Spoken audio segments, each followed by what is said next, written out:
Okay, this is a review of Star Trek Discovery Episode 5, Choose Your Pain. So, let's see.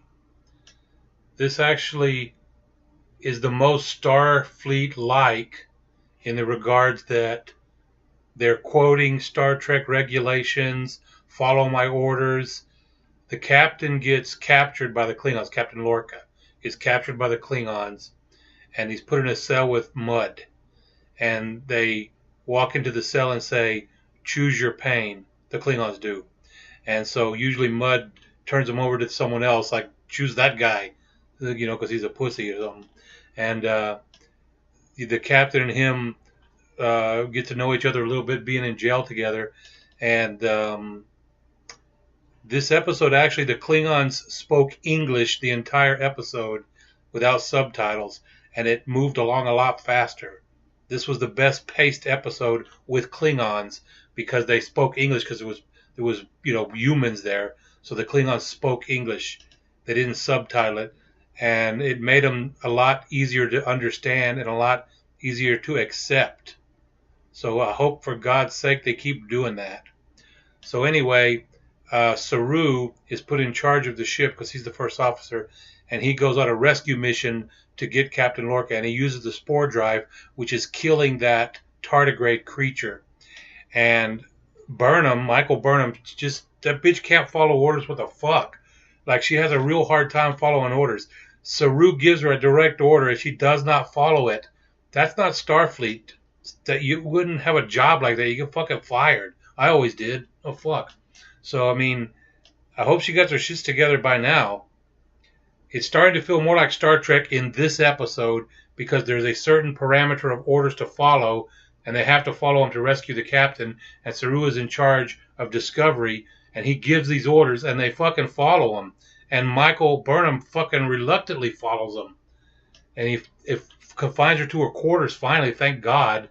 Anyway, it's killing the tardigrade, so they figure out a way that you could take the DNA from the tardigrade and inject it into a human, and the human can do the tardigrade's job so it won't kill it.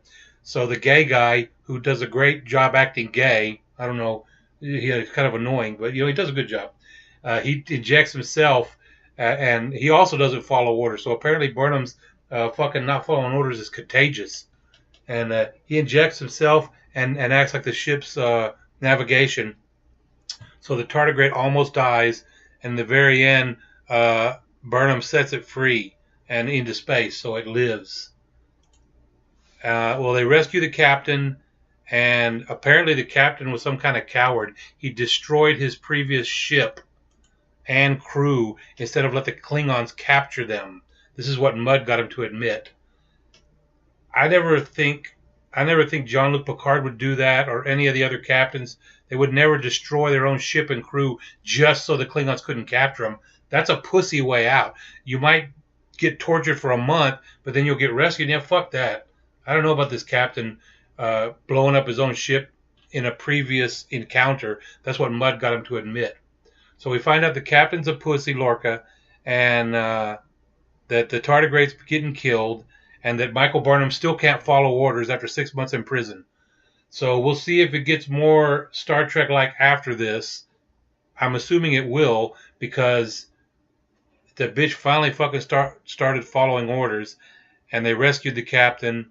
And this was the best episode of all the Star Treks, mainly because the Klingons did not speak and use subtitles. They spoke English. That's the main reason this was the best episode, because they cut the Klingon translations out. Yeah. So this was the best Star Trek Discovery yet. Keep up the good work getting the Klingons to speak English. Whatever. Write your comments down below and subscribe to my channel. These reviews are going to get better. All right. Trek Genius over and out.